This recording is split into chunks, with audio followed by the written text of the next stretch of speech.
Саламатсыздарбы, урматтуу теле көрүүчүлөр? Адамдардын арасында адамдар долбоорунун 16-чыгарылышы. Бүгүнкү чыгарылышта биз Гүлмайрам эже тууралуу сөз кылабыз. Гүлмайрам эже хрусталь сөөк менен ооруп келет. Ал учурда үй бүлө куруп, жакында балалуу болгон. Эмесе жакындан таанышалы.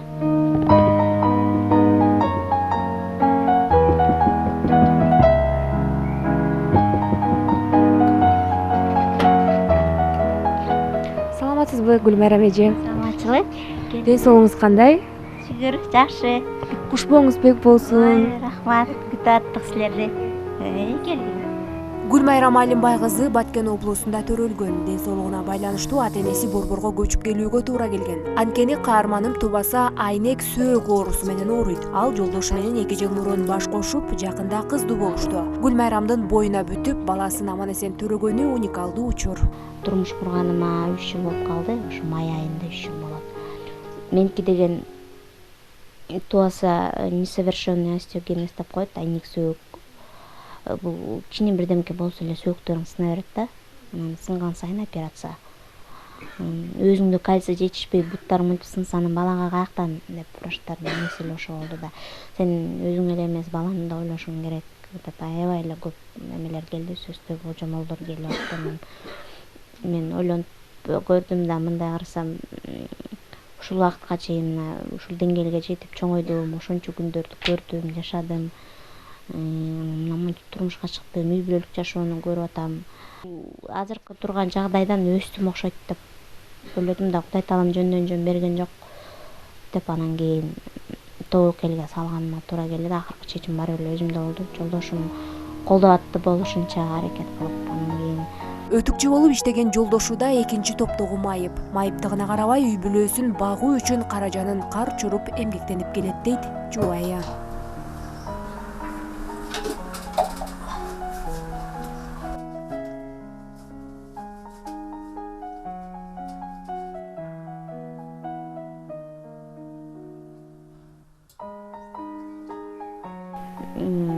Ал дейт, мен бала дейин десем сен керексиң, сен дейин десем бала дейт. Анан азыр мен ойлосом, мага караганда жолдошума да бир чет 2 сая кыйын болгон экен да. Анан мен болсо мындай сезимдердин толкуунун үстүндө жүрүп анчалык көп сезбедимби деп деле ойлойм. Жолдошум аягында сүйлөбөй калды да, эчтеке дебей калды. Ыйлайт эле болду. Анан ошентип отуруп кийин анан чечимди акырына чейин кабыл алган жокпуз. Анан профессорго акыркы келдик, кабыл алууга келип, анан кийин кайнежем менен келип, анан профессор болсо эмне деп чечим чыгардыңар деди. Анан мен төрөйм деп чечим чыгардым, ойлондум, аябай дедим, ушунча күндөн бери ойлодум, төрөйм деп чечтим. Эгер сиз мени кабыл алсаңыз дедим да, учетко алып, өзүңүздүн катооңузга алып, эмне кылыш керек болсо ошону кылыңыз. Анан мен баарына даярмын, эч кандай доом болбойт силерге. Аркы берки биз ойлогондой болбой тура эмес нерселер болуп кетсе, мен эч кандай доом жок деп ушинттим. Анан кийин ал киши да ойлонуп, анан кайра бир сер эскертти. Биринчиси эле бул жамбаш сөөктөрүң сынып кетет, белиң сынып кетиши мүмкүн, буттарың, колдоруң, сын чүжелериң сынып кетсе, анан операция болосуң. Операция болгондо это уже аборт алдырганга туура келет, балага наркоз болбойт деп. Анан кыйналасың, курсагың чоңойгон сайын, анан преждевременная отслойка плацент, ушундай кровотечение, ушундайлар тобокелдиктерин айтып, анан эң аягында ушу балаң окчам болуп төрөлүп калышы мүмкүн. Но мен 100% айтпайм, бирок 50/50 болушу мүмкүн деди да. Эми мен Кудай эмесмин. Эми мен сага айтып атам, ошонун баарын ойлондуңбу деп. Анан ооба дедим, ойлондум дедим. Анын баарына ошондой операция боло турган учур болуп калса калыңыз, мен макул болом дедим. Деп анан ошентип, анан кийин аябай ал дагы башын чайкап, эми мени врачтардын баары урушат деп ушинтип атып, анан алып эле сразу толтура дарылар жазып берди. Могуларды жесең каның, меники бүт анемия бар болчу, воспаление, кыскасы сеники прям букет деп атпайбы. Анан кийин толтура дарылар жазып берип, анан ай сайын анализге келип турасың сөзсүз түрдө деп. Анан өзүңдү кара, анан деп туруп, мындай өзүң эмнени туура көрүп атсаң ошондой кыла бер деди да. Жаткың келип атса жат, отургуң келип атса отур, бир жака баргың келсе бар. Короче, не ограничивай себя. Анан болушунча ойлонбо деп ошентип анан узатып, ойлонбойн десең да баары бир ойлонот экенсиң. Анан антип айткандан кийин 9 ай деген 9 айга чейин жеткирдим буюруп, анан врач деген 3 ай көрөлү, түшүп калышы деле мүмкүн деди, потому что естественный отбор деген болот женский организмде. Эгер организм көтөрө алчу болбосо өзү эле түшүп калат деп эле ушинтип айтып, анан врачым ошого деле ишенди окшойт, менимче түшүп калат деп элечи. Кийин анан 3 айдан кийин барсам, анан келдиңби деп дагы бир сырандач жазып берип, анан эми айып деп 6 ай деп, анан 6 айга жеткенден кийин анан болду, анда жаккы жакшысыңбы, жакшымын, жүрө бер анда. Ошентип 7 ай 8 ай болгондон кийин качан УЗИге түшөбүз деп ушинтип шашып аттым, дейм, колу буту эмне болду экен деп. Ошол оюнум баары эле ошол да күнү түнү ошентип болуп калса кандай болот десем, анан жолдошум кандай болсо да багабыз, эгер ошондой бала болуп калса деле багабыз, чыдайбыз, ушунчасына чыдап келдик деп жолдошум ушинтип колдоо көрсөтүп атты да. Анан барсам врачым деген 5 айда 6 айда УЗИге түшөм десем, УЗИге түшсөң азыр аягы биягы мындай тиндей деп койсо, анан сен да ойлоносуң, мен да ойлоном. Лучше не надо. УЗИге мен сага анан деле успеешь түшкөнгө деп. Анан жанагындай синдром Даун да андай деген оору балдардын эмелеринде тапшыртып экен, аларга дагы эметип салды. Ооба, сен самый главный каның гемоглобин болду. Ал тигилер эми эмне болсо ошо болду деди да, сен уже чечтиңби, болду деп ошентип койду. Азыр билинип калса, анан сен да ойлоносуң, анан анда мен да ойлоном. Ошентип анан ал ойлонгонуң балага таасир берет деп анан эметип койду. Анан кийин кайра келип эле ошентип күндөр өтүп атты. Таң атса сүйүнөм, кечкирсе сүйүнөм. Бүгүн кечкирди, эми таң атса экен, таң атканда анан ошентип анан уже курсагым чоңоюп эметип баштагандан кийин анан УЗИге бир көрүп коелдуп, УЗИге жиберип, анан УЗИден баары жакшы экен деп ошентти да. Дагы эмки айда келесиң деп жиберип, ошентип 9 айга чейин чыдап, анан 9 ай болгондо врачым уже эметип калды, жүрө берчи, оорубай, 5 жарымга оорубайды, жакшыбы, жакшы, эми жүрө бер болгондон ошо 9 айдан ашып, 15 күн ашып анан бардым. Баргандан кийин кесарево алып берди. Ушул азыр кызыңыздын абалы жакшыбы? Кызымдын ден соолугу жакшы. Ошо андан алдың деген консулиумдар болот да, өзүм жашаган жеримде дагы ошо экинчи роддомго профессорго барганда дагы ал дагы консулиум кылышты да, мен өзүм чече албайм деп. Анан 5 профессор келип 5 тең 4 кол койбой болбойт деп койду да. Анан ошо операцияга эле ошо болбойт деген профессорлор кирип, доценттер кирип, анан кийин баары анан кийин эметип атышты да. Анан алып чыккандан кийин кызды чаңырып ыйлап атып, баары келип карап, кол буттарын кармалашып, жакшы экен, жакшы болду деп анан профессор өзү операция жасаган, анан кыз экен, өмүрү менен берсин деп баары жакшы деле каалап айтып атышты. Ошентип анан өзүм деле мындай ишенбей аттым да. Мен ошо 6-7 айга чейин ишенген жокмун, чындап эле кыздуу болгонумчу, төрөгөнүмчү. Анан реанимацияда жатам, 1 сутка карашты ал жерден. Анан уже наркоз тарап баштагандан кийин ооруп атам да, ичим ооруп атат, белдерим ооруп атат. Эмгисти алып келип деп курсагыма таштап коюп, оозуна эмчегимди салып коюп деп кетип калышты да. Анан карап алып, эми азыр качан түшүп кетет деп монтип коюп жатам. Кийин бир учурда алып кетти. Мындай эчтеке билинген деле жок да магачы, анан алып кетти деп анан жатып, анан кечке мал болуп калгандан кийин уже бир ойлор келип баштады да, эмне кылып атышат тиякта депчи. Балдардын үнү чыкса эле мынтип угуп калам да, ким депчи. Анан кийин эмне кылып атышат болду экен деген ушундай уже какой-то бир связь пайда болот экен да. Анан медсестра келип калды эле, алып келип бериңчи десем, ой мейли алып келип бер десең эле деп анан алып келип жаныма коюп койду. Анан ошол бойдон карап алып, көзүмдөн жаш 3 күн ыйлап жүрдүм больницада жатыпчы. Карасам эле көзүмө жаш келет. Анан ошентип атып, анан ары бери болгон палатага түшүрүшүп, анан профессор ошо айтып уруксат бердирип, апамды кирип каралашып турсун деп. Ал жака киргизбейт эч кимди. Апам келип алып, апам келгенде тим эле чач башымды жыйнап жакшынакай болуп туруп калам, көз башымды ачып. Анан апам кеткенден кийин кайра эле апам, анан келгенден кийин апам ыйлайт, көчүгүн алмаштырат да, буту колун кармалап эле апам ишене албай апам ыйлап. Жолдошум болсо ошо экинчи роддомдо тегеректеп эле жүрдү, биз чыкканчак. Азыр эми сөзүңүзгө аралчы ошо жолдошуңузду айтпайсызбы, кантип таанышып калгансыз да, ушул тууралуу айтып берсеңиз. Жолдошум экөөбүз мен деген турмушка чыга элек кезимде деген, мен деген 20 жашыма чейин үйдө коляскада отургам да, басчы эмесмин. Ошого чейин жатак мектепте окудум. Реабилитационный центр Максат деген бар, Аламедин жакта, ошол жакта 5 класска чейин окуп, Андан кийин калган окуумду келип мугалимдер окутуп 9 класска чейин. Андан кийин окубай калдым да, андан 16-17 жашында бутум удаа сынып, операция болуп атып, удаа билимимди уланта албадым. Анан ошол телевизорда, эрмегим телевизор болчу, ушу телевизорду көрүп жүрүп, Гүлмира Казакуновнаны көрүп, ушул эже менен кантип табышсам болот деп жүрүп, бир күнү убакыт келип, ошо Гүлмира эже менен табышып, номерин алып, анан чалып, эжеси менен жолугам десем, эже мен азыр Гүлөмүн Бишкекке барганда мен сага өзүм чалам деген. Ошентип аны күндөр өтүп атып, Гүлмира эже бир күн чалып калды. Мен бара албай калдым. Сен келесиң көлгө. Жайкы лагерь болот деди. Мүмкүнчүлүгү чектелген кыздардын окуу лагери болот деп. Ошол жака барып калып, анан ошол жактан чөйрө менен таанышып, ошол жактан өзүмдөгүдөй эле кыздарды көрүп, бирок баары уже бир жетишкендикке жетишкен кыздар болчу да. Анан ошол жактан жашоого болгон көз карашым толугу менен өзгөрүп, ошентип келгенден кийин ошол эле Гүлмира эжеге жумушка орношуп организацияга. Анан кийин Токмокто дагы бир неме бар болчу, бир немис бар, Генрих деген немис киши бар, өзү да коляскада отурат. Анан ошол киши жыл сайын коляска таркатат майыптаргачы, германский. Ошого мен коляскага барам деп, коляска алып, анан ошол жакта байкелер менен таанышып калгам да, ушу мүмкүнчүлүгү чектелген. Анан ошол байкелер деген мен жолдошумду таанышат экен. Анан жолдошум деген ошол кезде анан үйлөнөм болуп, анан ал байкелерге чалып ушинтип жакшы кыз болсо десем, анан алар менин номеримди беришкен экен.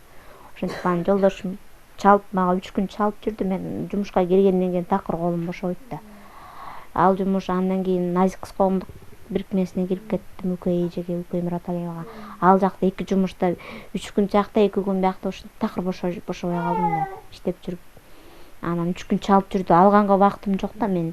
Анан ушу воскресенье күнү эсимде эрте чалат, анан алсам жумуш боюнча го дедим да. Гүлмира чалып атса керекчи, дагы бирөө чалып атат го деп эле алсам, таанышып алсак деген ой менен чалып аттым дейт. Анан мен анан чалып коюнчу азыр уктап алайынчы деп ошентип телефонду коюп койгонум бар. Кийин анан бир аздан кийин туруп анан СМС жаздым да, эмне максатта там жумуш мененби же эмне менен десем эле ачык эле жооп берди. Ушинтип таанышам, анан үйлөнөм, жашым ушундай, анан номериңди бул ишинен алдым деп. Ошентип сүйлөшүп, анан ошентип таанышып калдык. Жолдошум ал кезде өтүк жамап иштейт да, азыр деле өтүк жамап иштейт. Ал деле ошол кырсыктап бактан кулап кетип, ошо жамбашы жанчылып калып, ошо анан азыр жамбашы жок, түз болуп бүтүп калган да, майыптыгы бар, тизеси жамбашы бүгүлбөйт. Анан бутунда протез бар. Ошентип ал деле ошо отурган жумушка эле жарайт да. Ошо отуруп ошо өтүк жамаганды үйрөнүп, ошентип бош базарда өтүк жамап иштейт. Азыр деле ошол жакта мындай айтканда подрабатывать этет да, аны как бы мындай бир баарыбызга үй бүлөбүзгө жетет дегенден алысмын да. Ал ошол тоже бош убактысын бош кетиргендин ордуна бирдеме менен алыксыйм деп ошол кесип неси болуп ошентип иштеп, анан ошол ал чыга албайт да ал жерден. Анан мен Ош базарга документтеримди барып, анан ошол жактан кезип келдим. Ошон үчүн азыр деле айтат, сен өзүң келгенсиң деп бизге. Үй бүлө куруп, балалуу болгондон кийин да кыйынчылыктар жаралган. Учурда кыйынчылыктардын баары артта калды дейт Гүлмайрам. Экөөбүз 1-2 жолу эле көрүштүк да, андан кийин уже биз бир айдай эле сүйлөштүк ошойт. Анан бат эле үйлөнүп алдык да. Биз таанышкан кезде менин атам дабатка кеткен болчу да 40 күнгө. Анан кийин сразу эле мен үйлөнөм деген маселе чыгып, мен чынын айтсам такыр ишенген эмесмин да. Бул азыр ушинтип анан кийин мен жайына коет деп ойлогом да. Мен бирөө негизи эле алат күйгү темдеп деле ойлочу эмесмин. Негизи чын жүрөгүмдөн мындай ниетимден каалачумун да, турмушка чыкканда үй бүлө өзүмдүн очогум болсо дечимин, бирок ал нерсе мен үчүн эмес деп ойлочумун да. Ишенч эмесмин. Ошентип айтса мен деле ишенген жокмун да. Анан азыр ушинтип анан деп эле анан апам менен тааныштык, анан болчукту кайнем менен таанышып, анан ал апам болсо бул жакта чоң ата чоң энелерибиз бар, кайнатам туугандар, ошолорго барып көргүлө деп эметти да, алар улуу кишилер. Анан аларга барып, алар ошондо делечи мындай ишенбейм да өзүмөчү.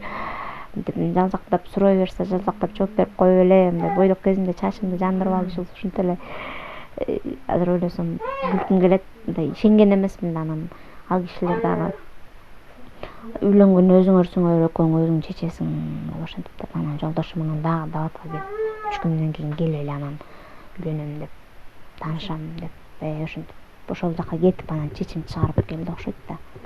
Ошондон кийин анан мен кайрадан жөнүм эле сүйлөшүп турбайлыбы, бири-бирибизди жакыныраак билбейлиби деп ошентип эле мындай неметип калсам, эми чечкенден кийин эми сен эметип атасыңбы деп анан чакыр мени үйүңө, барам үйүңө деп анан келип түшүндү. Анан ата энем менен таанышып, ата энем болсо апам күчкөн эмес да мындай нерсени, апам аябай сүйүнгөн. Бизде деген биз түштүк тарапта мындай темалар көп сүйлөшүлбөйт да, анан бизде жеңе аркылуу кетет да. Анан мен кантип айтам деп атып, жумушта отурган кезимде эле жеңеме айтсам, жеңем ошол замат апам айтыптыр. Апам 1-2 мүнөт өтпөй эле атам айтыптыр десеңиз, анан ушинтип эле үйгө келсем баарыбыз өзүнчө элечи. Баары эле замат апам сүйүнүп, анан атам шембе атты окшойт. Кийин келгенден кийин таанышып коюп, анан өзүнүн ата энеси эмне дейт, анан турмуш деген оор, азыр көзүңдү ачып кара, кийин анан көзүңдү жумуп жаша деп атам ушундай сөздөрүн айтты да. Кандай кабыл алышат деп. Кийин анан баары жакшы болду. Кийин кайненем менен келди экөөлдөн, атамдар жолугушуп анан чечишип, өзүңөр чечкиле кайсы күнү, кайсы убакытта эмне кыласыңар, кандай кыласыңар деп анан ошентип үйлөнүп калдык. Жок, азыр турмуш кургандан кийин азыр эч кандай тоскоолдук жок болгону, мындай жоопкерчиликти аябай сезип калдык да. Ата энем колдон келишинче колдоп турушат, кайын журтум да колдон келишинче колдоп турушат, сөздөрүн айтышат, акыл сурап барсак мындай кылгыла, тигиндей кылгыла дейт дагы эле. Болгону анан аягында өзүңөр билгендей кылгыла дейт. Эмнеге дегенде кадимки адамдардын жашоосу бизге туура келбейт да. Мисалы, баланы мынтип карма дейт, алар ушинтип кармап үйрөнүшкөн, анан кийин мен антип кармай албайм дейм сыяктуу да. Анан өзүңөргө ыңгайлуу болгондой кылып чечип чыгарып жашагыла дейт. Айнек сөөк оорусу менен тубасы ооруган Гүлмайрам 19 жашына чейин баскан эмес. Өзүнүн аракетинен улам басып, минтип кыздуу болуп отурат. Ал ар ким өзүнүн жашоосунда жашаса деген пикирин айтты. Мен эмнени каалайт элем? Мен айтат элем, ар бир адам өзүнүн жашоосу менен жашаса депчи, өзүнүн жүрөгүнү, жан дүйнөсүнө укса. Бизде көбү ой тигиндей дейт, бул мындай дейт деп. Мисалы азыр мындай карасаңыз, көп адамдар өзүнүн жашоосу менен жашабайт да. Ошодон анан туура эмес кадамдарды көп кылып жашоосунда. Мисалы кыздар деле алсаң, мисалы ал балага турмушка чыккың келбейт десе, ой ал бала жакшы, ой мынтип биз деле анан мынтип турмуш курганбыз, анан мындай болот деп ушинтип бирөөлөрдүн айткандарын айтып атышып, анан барат дагы анан бактысыз болуп анан ажырашып, балдары болсо монтип, балдары ушундай болуп калып атпайбы. Эми алар деле жаман ой менен айтпайт да, айткандары делечи. Бирок ошол убакта деле адам өзүн угуш керек дейм да. Мисалы анын көңүлүнө тартпадыбы, болду. Андан башка деле мисалы варианттар чыгат деген ойдо айтам да. Ошон үчүн ар бирибиз өзүбүздү уксак. Анан интернеттен дагы көп немелерди, мисалы мырзалар өткөндө деле бир тааныш кызыма жазып атат да, сен мынтип жүрбөй күйгө тийбейсиңби, анан антпейсиңби, тинтпейсиңби деген сыяктуу ойлорду жазышат да. Анан кийин ошончолук эле айтып атат, сиздин көзүңүз түштү экен, алдыңыз анда. Сиз деле ала албайсыз дедим. Эмнеге дегенде, мен апам эмне дейт, сен мындай мүмкүнчүлүгү мындай майыптыгы бар кызды алыптырсың, анан досторум эмне дейт деп ошентесиңер да деп ошо оюмду айттым да. Ал ошенткени үчүн, негизи ал баланын мындай көңүлүнө топ келди окшойт да, жана мен тааныш кызымчы.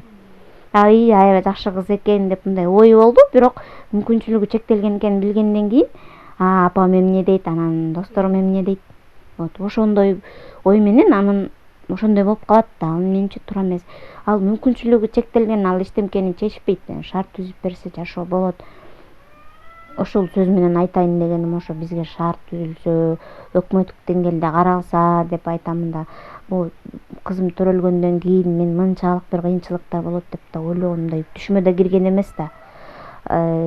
Азыр мына биз учурда ушу үй маселеси болот. Эмне үчүн элдер көчөгө чыкпайт, эмне үчүн майыптар көчөгө чыкпайт? Азыр мына жаңы автобустар келиптир, көрдүңүздөрбү? Эч кандай майыптарга эч бир эмес жок. Пандус деген жок, еще чыкканыңда эле тепкич, анан коляска, детский коляска турчу жерлерде кызыл тепкич отургучтар турат. Мен ал отургучтарды вообще майыптарга деп отургучтар ошолор түшүнбөдүм да. Майыптарга отургучтар болсо баланын коляскасына кака коебуз. Мен мүмкүнчүлүгү чектелгендердин коляскасын айтпай элем бул жердечи. ошондой да ошентип биздин оюбузду эске алса, биздин айтат да анан бир жерлерде ошол эле видеонун астында комментарийлерди көрүп атам, майыптарды биз көрбөйбүз да барбы өзү деп атышпайбы. Майыптар эмне үчүн көчөгө чыкпайт? Шаар жок үчүн көчөгө чыкпайт. Автобустар туура келбеген үчүн, көчөлөр туура келбеген үчүн, мына больницаларга барсаң толтура очередь. Могу биздин турецкий больницаны куруп койду, ошону качан ачат деп мен көзүм төрт болуп күтүп отурам. Мен ошол жакта каттоодомун да, Фучкада. Аяка барсаңыз момундай очередь да. Аякча невропатологко барсаң ушундай маселелер толтура. Биздин министрлик образования ушул тараптар кичине биргелешип иштешсе, бизге шарт түзсө деген ойлорум мында. Мына эмне кандай багыт биз мына берип атабыз го, багыт мындай кылыңыздар, тигиндей кылыңыздар деп айтып атабыз, көрсөтүп атабыз, ооба көрсөтүп атабыз. Автобустарды эмнеге тендерларга биздей адамдарды койбойт? Комиссиягачы мисалы мүчөлөрүнө. Мисалы мени койсо, мен бул автобусуңар болбойт деп ачык эле айтам. Мага менче эч ким жооп кайтара албайт. Эмнеге дегенде мен кебетим ушул болуп турат. Ошондой да, ошондуктан айтар элем да, биздин ушундай мүмкүнчүлүгү чектелген жарандарыбызга да кайрылам, эч качан тартынбай, уялбай чыккыла, чөйрөгө аралашкыла, жүргүлүп болсоңор дагы. Мен ушинтип эле чыктым. Жүргүлүп троллейбус, маршрутка менен жүргөн кезде, жаңы балдак менен басканда маршруткага жүргүлүп чыкчумун ушинтип. Анан жаман көрсөңөр эмне болгула деп ошентчимин. Ошентип аябай жүрөгүңө катуу тиет бул нерселер, бирок кыйынчылык болмоюнча жеңиш болбойт да. Ушул күнгө жетиш үчүн канча деген жолдордон өттүк. Ушундай да элдерге айтар элем, эч качан арка кайтпагыла. Анан өзүңөрдүн жашооңор менен болгула. Бул эми бир гана мүмкүнчүлүгү чектелген эмес, азыркы учурда мындай жарандарга бул кеңеш абдан керектүү болуп атат окшойт менимчечи.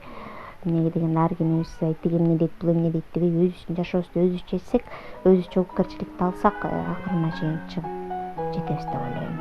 Ооба, мындай оору менен ооруган абдан кооптуу. Тобокелдикке салып, төрөп, бактылуу жашоону өзүнө тартуулоодо. Азыркы максатым болсо деген, азыркы учурда биз балалуу болгондон кийин момундай шарты жок үйдө турабыз. Анан акча жагынан кичине кыйын болуп, ошон үчүн кичине бизнес ачуу пландарыбыз бар. Ал деле акчага такалып атат. Мен өзүм швеямын кесибим боюнча. Ошо өзүмчө бир чакан швея ачсам деген ойлорум бар. Ошол эле мүмкүнчүлүгү чектелген жарандарды жумушка алып, социальный предпринимательство деп коет, ошондой кылайын деп атам, бирок ал да келип акчага такалган учурда. Анан эң негизги максатым бул үй болуп атат меники азыр. Мен ысык суу, муздак суу, ушу элементарный шарттар мен үчүн маселе болуп атат да. Башкалар үчүн маселе болбосо дагы, биздин мамлекетибизде мына канча деген фирмалар үйлөрдү куруп атышат. Мен ошолорго да кайрылып көргөнгө аракет кылып атам да, бирок эч бир жооп чыкпай атат да. Ошон үчүн жарандарыбызга кайрылат дейм, колунда бар адамдарга, фирмаларга, жеке фирмаларга. Биз бир эмес мына канча жолу чыгып атабыз. Абалыбызды түшүнүп бизге карап койсоңуздар, сиздерге деле бул нерсе артынан бир күн кайтат да. Мисалы, эң арзан квартира $20,000. $20,000 биз жолдошубузга түнүгүн иштесек да чыгара албайбыз да. Мы просто физически не осилим это, да, так сказать. Ошондуктан биздин бул вариант только ушинтип бир адамдар бизге карашып, жардам берип, ушул үйгө жетсек. Жолдошум ары бери чыгып кетет, тамак аш таап келем деп, мен үйдө бала менен да, мен аябай мындай шарттын жоктугун аябай мага сезилип атат да. Мисалы, чечип коюп, анан жууш керек, анча суу жылытышым керек, тазик ташып, ушундай майда чүйдөм качан үйүбүз болот, анан ошол убакытта шартыбыз болот, ошол убакытта экинчисине. Эмнеге болбосун, ден соолук берип атса, эгер мүмкүнчүлүк болсо, эне деген бул чоң бакыт экен да, бирок бакыт анан ушунча маселелерим болгону менен балаң, кызың бир жолу күлүп эркелетип койгондо бүт жашооң өзгөрүп кетет да. Ушундай анан кийин төрөйбүз, эмнеге төрөбөйбүз? Кудай таалам буйруп өмүр берип, ден соолук берсе эле. Ошо чоң ата, чоң энебиз дагы айтты, жашаган экөөңсүң. Бизди ушу жакшылык жамандыгыңарга чакырып эле ата эне деп сыйлап турсаңар эле болду. Мына үйлөнөсүңөр, өзүңөрдүн арабаңарды өзүңөр тартасыңар. Мына биз үйлөндүк, өзүбүздүн арабыбызды өзүбүз тартып келатабыз, өзүбүздүн тамак аш, кийим кечек, кадимкилүү үй бүлөлөрдөй базарга чыгабыз, коляскабызды сүйрөп алып, жана бир коляска саткан бир байка айткандай, коляска деген баланы эле салыш керек, астына картошка да салып алышат дейт. Картошкасынан башкасын да баарын салабыз, болгон оокат, памперс, сахар, махар, ушинтип кылып келип, такси менен келип, анан кайра такси менен кетип, ушинтип жашап атабыз. Болгону ушул кызым төрөлгөндөн кийин ушинтип элге кайрылганга муктаж болуп атам да менчи. Ата энем болсо колушунча мындай бир экстренный бутум сынып, ушундай бир операция болгон учурда ата энем, как всегда, жанымда турушат. Агам, бир туугандарым, кайын журтум, алар андай учурда алар жанымда да. акчалай болобу, акчалай кийим кечек, дары дармек алар таап берип турушат. Анан моундай чоң бир маселелеримди мен күчүм жетпей атат да чечкенгечи. Ошондуктан ушу келген журналисттерге, сиздерге да терең ыраазычылык билдирем менче.